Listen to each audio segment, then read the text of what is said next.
so today we worked on a couple different things. We were looking at different ways we can experiment with the methodology of footwork and how we can get a little out of our comfort zone using all of the different parts and pieces of the foot, because you have toe, ball, middle of the foot, your heel. You also have an outside edge and your inside edge. Think like a figure skating blade, right? And these parts can all move independently of each other or conjunctionally. So we can start to experiment with a whole new range of strange and weird and cool things. We can go backward and forward in our movement. We can go out and in with our movement using the balls or the heels. We can go out, we can go in, we can go kind of skiing side by side, we can go around the world. The opportunities are literally endless.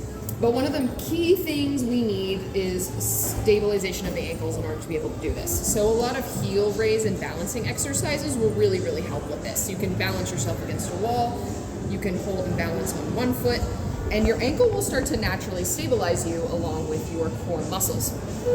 We also talked about the psoas band, which is up right around kind of where your uterus is, and learning how to tense it and untense it, because this will stabilize your center of gravity and your hips, and it connects back to your spine, and this will keep it stable and it will keep yourself under you. That's really critical for a lot of different footwork that we explored. You can also take it to a wall exercise, and you can start to experiment with all the different ways you can step back and around on your feet. You can walk back on your heels. You can walk forward on your toes, forward on your heels, back on your toes. So we really want to start getting you in a mindset where you're experimenting with the different range of motion that your feet have. After that, we focused on a couple different specific pieces of footwork. We worked on chugging, which is a little bit of a pop, and you were already great at this, so what we want to see is a little more emphasis with the popping forward of basically your kneecap. Just like a straight track, and the synchronicity of your feet impacting at once. You can almost think of it even like a pony step.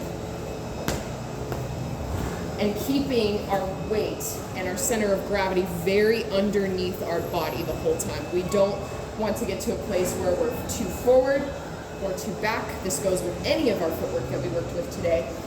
We can also do backward chugs, which I think what worked best for you was just simply popping our standing foot forward, same motion with the knee, and then sliding the left foot or the other free foot backward, and then switching. And with the backwards chug, you're going to have a little bit more space between your feet and your forwards chug.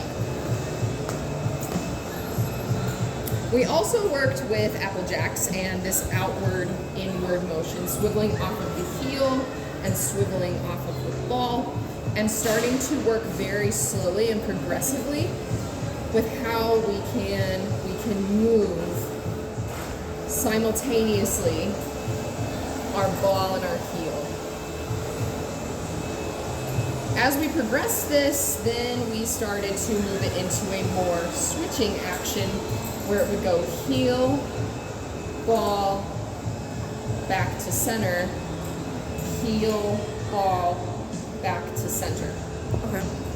You might want to pause since it's getting a little